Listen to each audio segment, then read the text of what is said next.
Et on a le temps, avant la table ronde, pour des questions à nos deux intervenants. Alors, qui veut commencer? Je sais que nous avons pas mal de questions pour chacun d'entre vous. Je pense que... Est-ce que les élèves du lycée de Dole sont arrivés? Pas de réponse. Non. Allez, une première question.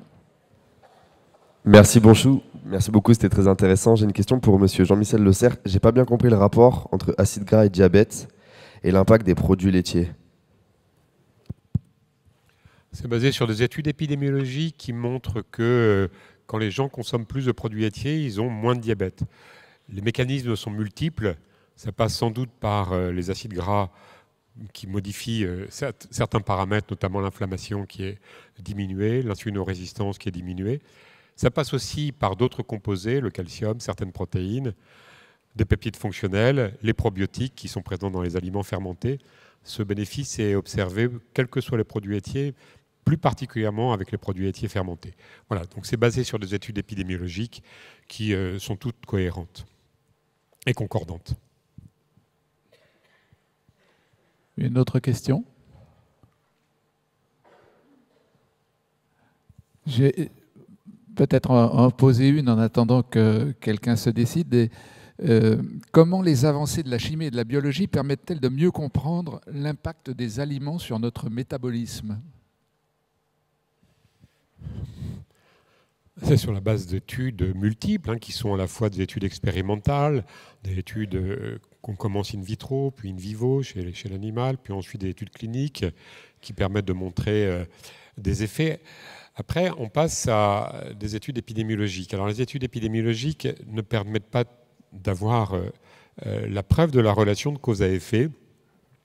Pour avoir des relations de cause à effet, il faut ce qu'on appelle les études d'intervention, où on fait manger à des gens des aliments et à d'autres personnes, on ne fait pas manger ces aliments et on essaye de faire ça de façon contrôlée.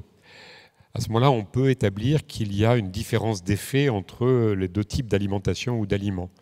Et puis on peut revenir ensuite sur les études épidémiologiques qui, elles, ne montrent que des associations sans qu'il y ait forcément de relation de cause à effet. Et donc, il faut enfin, pour terminer, il faut qu'il y ait une plausibilité mécanistique, c'est-à-dire qu'il faut qu'on puisse, relativement à la question qui a été posée il y a un instant sur le diabète de type 2, il faut qu'on puisse avoir des éléments mécanistiques, physiopathologiques, plausibles pour expliquer les choses. Bref, pour être simple, parce que je pense que c'est un peu compliqué, il faut qu'il y ait tout un faisceau d'arguments avant de pouvoir affirmer avec certitude que tel ou tel mode alimentaire, tel ou tel aliment ou tel nutriment a un effet sur la santé. Et puis après, il y a encore des degrés supérieurs pour voir quel est le rôle de facteurs génétiques est-ce qu'ils sont dominants ou pas.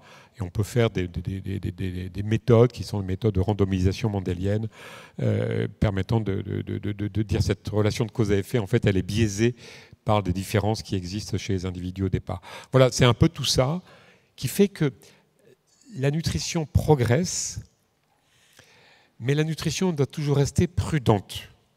Et en nutrition, il n'y a toujours que deux principes. Il n'y a que deux principes. J'en rajouterai un troisième parce que ça fait bien. Il y a deux principes. Le premier principe, c'est toujours de la modération. C'est-à-dire qu'il n'y a pas d'aliment qui soit mauvais. Bien sûr, les alcaloïdes ou les mycotoxines sont toxiques, mais ce n'est pas l'aliment en soi qui est mauvais, c'est une mauvaise utilisation. Il n'y a pas d'aliment qui soit mauvais. Par contre, les excès le sont. Et donc la modération est importante. Et puis le deuxième élément, c'est qu'il n'y a pas d'aliment parfait, et donc il faut absolument mettre la variété. Et donc, si on met la variété et la modération, on a pratiquement toujours bon. Et c'est pourquoi en matière de nutrition, il faut toujours rester prudent. Et toutes les modes qui nous disent en permanence que ça, c'est pas bon, ça, on ne doit pas faire, et ça, c'est très bon, et ça guérit, ce sont des mauvaises modes. Ce sont des modes qui ne sont pas basés sur la connaissance et sur la prudence. Donc la prudence, la modestie, c'est celle du chercheur, du scientifique et du médecin qui doit rester toujours prudent. Je ne sais pas si j'ai répondu un peu à votre question. Si. Très bien, merci beaucoup. Autre question dans l'assistance, les élèves?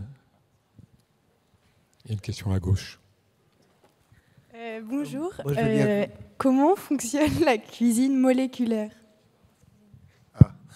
Alors, la cuisine moléculaire, la définition. Alors, pardon, il y a 5 termes, enfin, on va dire il y a 3 termes pour simplifier différents. La gastronomie moléculaire, c'est de la science. Donc ça, c'est au labo, c'est pour les chimistes. La cuisine moléculaire, c'est pour les cuisiniers. Et la cuisine note à note ou de synthèse, c'est pour les cuisiniers aussi. Alors, la cuisine moléculaire, le mot est mal choisi, mais j'ai pas fait exprès. Enfin, en gros, l'idée, c'était de dire, tiens, on cuisine avec des casseroles, des fourchettes, des fouets, des louches, des machins, et on est au XXIe siècle, est-ce qu'il n'y a pas des matériels plus efficaces? Alors, plus efficaces, certainement, parce que vous voyez, si vous mettez une casserole sur une plaque avec du gaz, vous gaspillez 80% de l'énergie, ce qui est intolérable. Donc le four à micro-ondes, lui, on ne perd que 20%. Donc le four à micro-ondes est bien mieux qu'une plaque à gaz. Alors ça, on l'avait déjà, mais je me suis dit, mais tiens, est-ce qu'en chimie, on n'a pas des tas de matériels qu'on pourrait faire venir en cuisine? Alors par exemple, l'azote liquide permet de faire des sorbets en 15 secondes et ils sont meilleurs. Ils sont meilleurs parce que les cristaux de glace sont beaucoup plus petits et donc il y a plus de surface exposée, donc les molécules odorantes sont plus perceptibles, on va dire. Alors ça, c'est un exemple. Mais vous voyez, le premier ustensile de cuisine moléculaire qui s'est introduit, ça a été les thermocirculateurs. C'est-à-dire dans les labos, on avait une résistance chauffante bien réglée pour faire nos réactions. En cuisine, on fait bouillir une viande. Bouillir une viande, ça fait une mauvaise viande parce qu'elle devient sèche et dure. Donc la cuisson basse température, c'était ça. Mais les premiers à faire la cuisine moléculaire se sont équipés de thermocirculateurs qu'ils ont achetés chez les fabricants, genre Thermo Fisher, etc. Et donc l'idée, c'est de faire passer tous les matériels de chimie, de physique, de biologie en cuisine. Par exemple, une sonde à ultrasons vous fait une mayonnaise en 15 secondes. Vous appuyez sur le bouton, il y a l'ultrason, vous mettez votre huile, votre vinaigre, votre jaune d'œuf, et crac, vous avez la mayonnaise.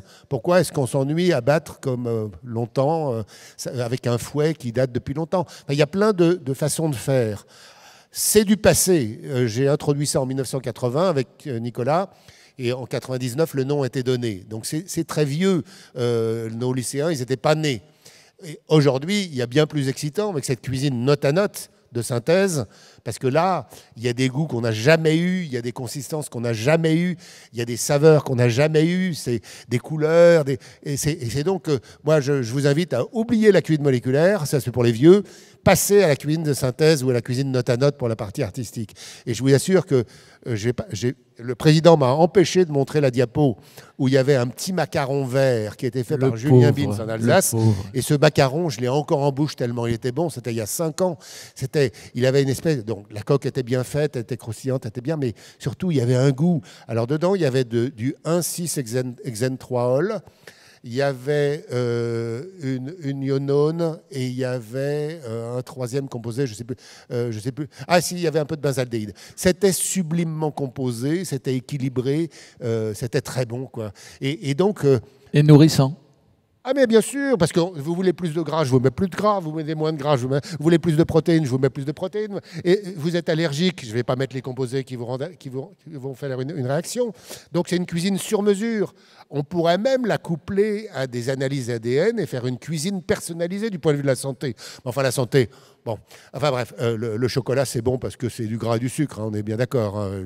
Le reste, le magnésium, moi je m'en tape du magnésium, c'est du gras et du sucre et je l'aime parce qu'il est bon quand il est bien fait. C'est-à-dire que quand le conchage a permis que les cristaux de sucre soient suffisamment petits pour qu'on ne les sente pas sous le palais, quand la torréfaction a été sublimement maîtrisée, parce que c'est ça qui fait le bon chocolat. Alors après, alors là, il faut terminer je termine cette réponse avec une phrase. Il ne faut pas oublier que la cuisine, c'est de l'amour qu'on donne ou qu'on partage. Ça, c'est le principal. 2, de l'art, parce que le bon, c'est le beau à manger. De la même façon, vous allez au concert, vous n'allez pas au concert pour regarder le costume du musicien. Vous êtes là pour écouter la musique.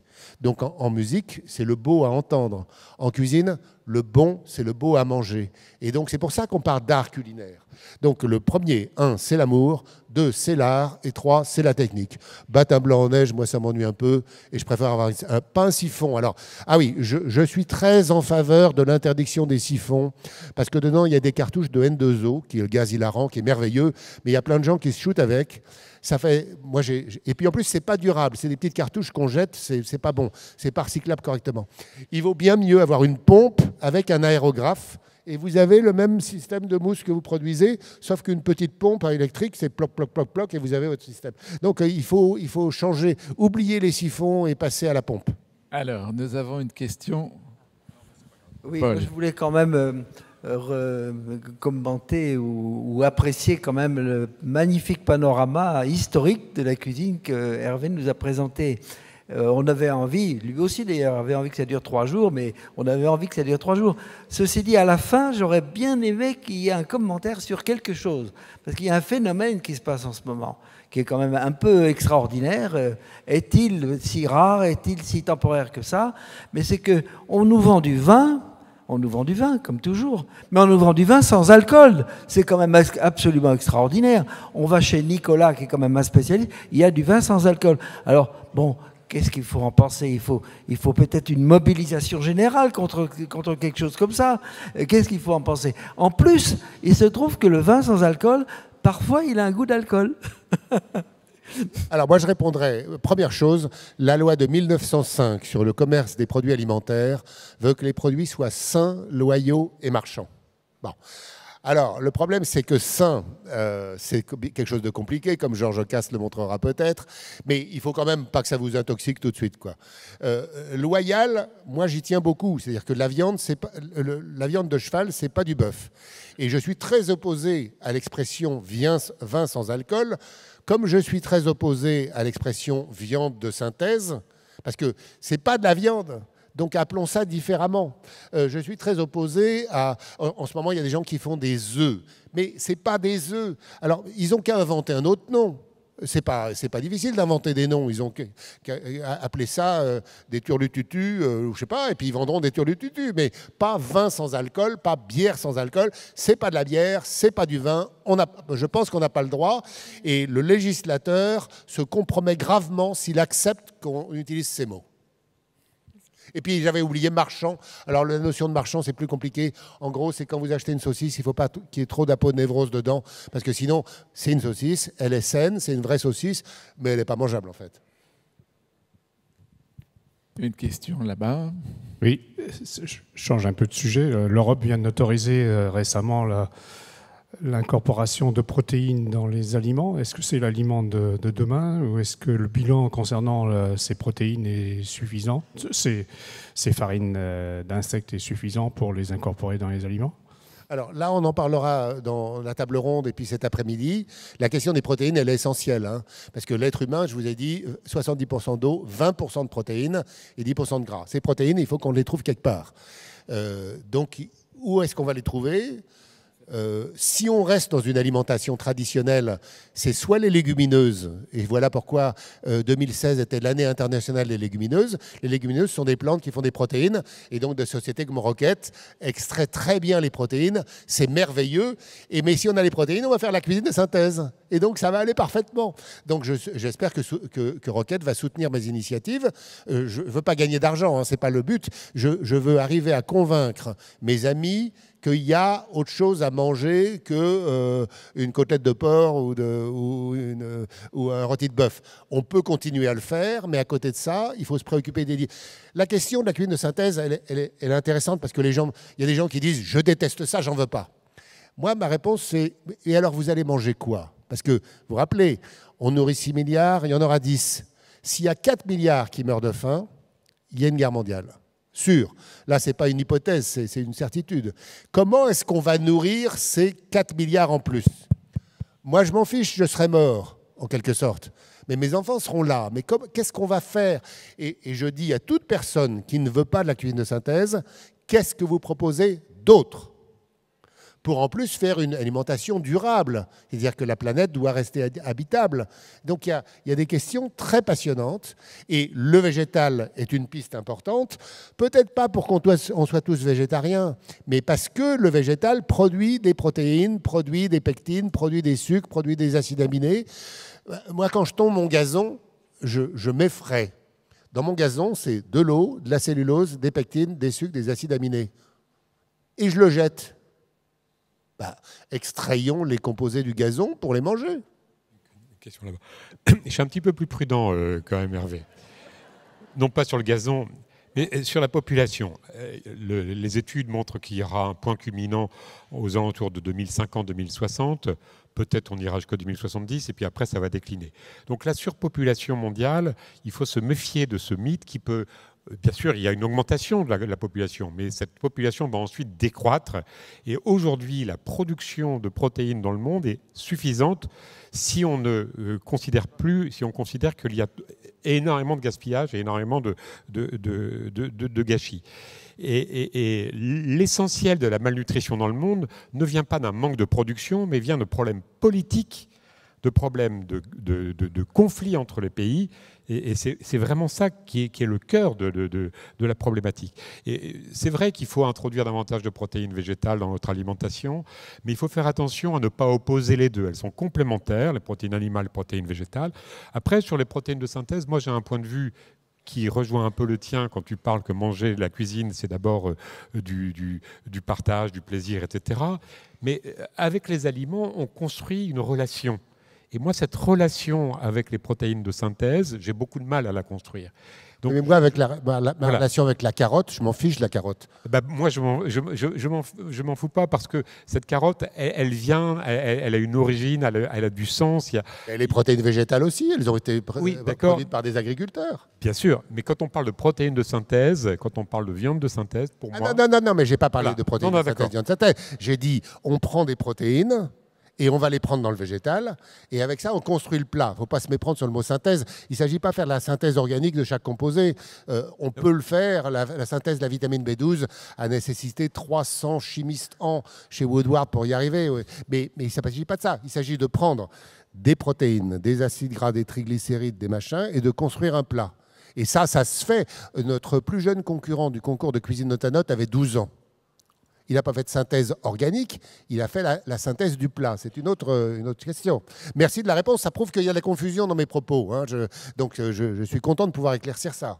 Non, mais la complexité des aliments, on estime qu'il y a au moins 26 000 molécules différentes dans les aliments, peut-être beaucoup plus, fait que bien sûr on peut fabriquer des protéines, on peut fabriquer la vitamine B12, mais on n'a quand même pas la complexité. Et puis je pense qu'il est important qu'on garde en relation. Donc je suis d'accord avec ton explication sur le fait de rajouter des protéines de synthèse, mais il faut que notre alimentation reste quand même quelque chose qui ait du sens et qui soit rapporté à des aliments dont on peut identifier l'origine, la nature, la fabrication, la transformation, l'histoire, la géographie. Tout ça me semble essentiel.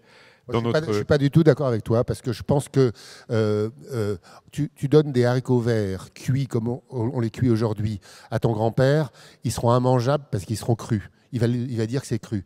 Aujourd'hui, les industriels alimentaires ont pris un engagement de réduire le sel il y a une quinzaine d'années. Aujourd'hui, on ne peut plus manger les aliments industriels d'il y a 15 ans tellement ils sont salés. L'alimentation, elle évolue. Et nous, on va mourir. Et il n'y a qu'un groupe de personnes qui comptent, c'est ceux qui ont entre 0 et 20 ans. C'est eux qui seront là demain. Oui. Nous, on est déjà morts, en quelque sorte. Je ne suis pas sûr que vous soyez en complète contradiction, en fait. Bon. Il y a des questions là. Ouais. J'avais un petit complément. Bonjour à tous, bonjour Hervé. À propos de l'échange qu'il y a eu à propos du vin sans alcool. Juste une précision, ce début 2025, la réglementation va au-delà du loyal et marchand avec une définition des termes vin sans alcool, vin désalcoolisé. Pour ceux qui seraient curieux de plus de détails, je vous renvoie à une excellente fiche que la DGCCRF vient d'émettre au sujet de cette évolution. On va prendre une dernière question parce qu'après il faudra qu'on donne la place à la table ronde. Alors une dernière question. Bonjour, monsieur Hervé. Je me posais une question sur la viabilité. Attendez, vous êtes où? Juste là. Ah, là. Oh, non. Ah. Bonjour.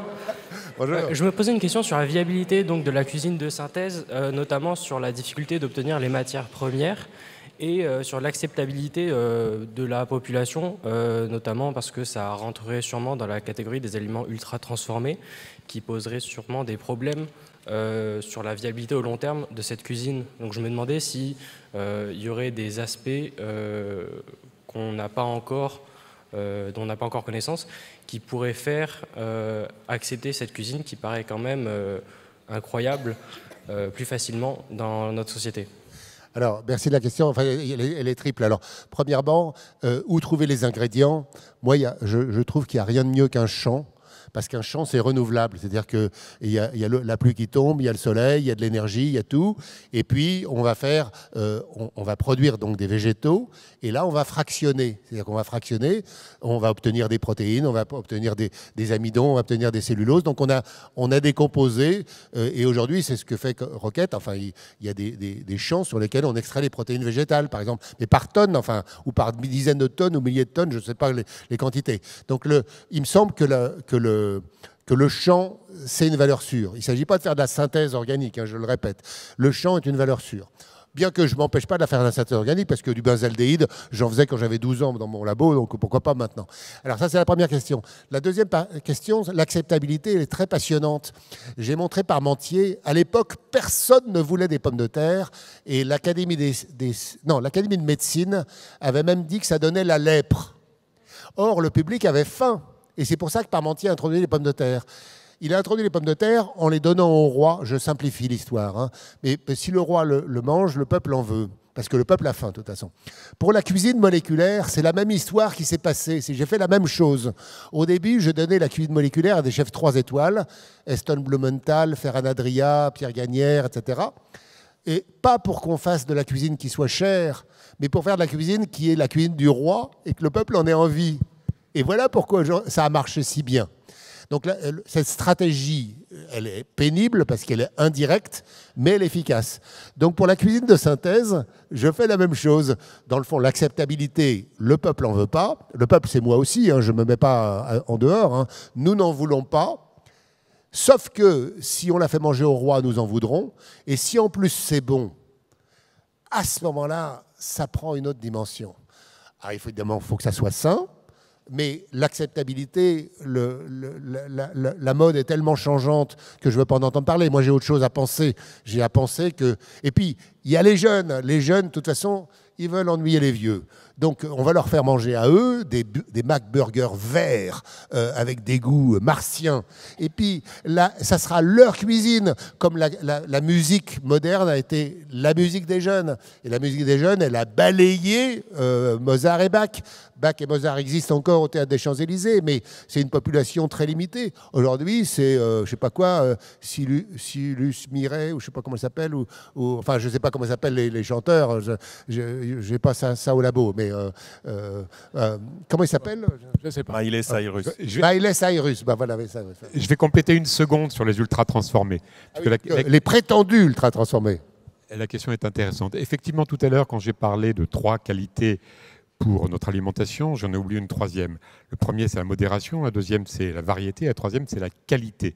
Effectivement, la question des ultra-transformés pose problème parce que notre alimentation contient environ 30 à 40% d'ultra-transformés selon la classification qui a été faite par Montero il y a une quinzaine d'années, qui est une classification qui n'est pas actuellement internationalement reconnue.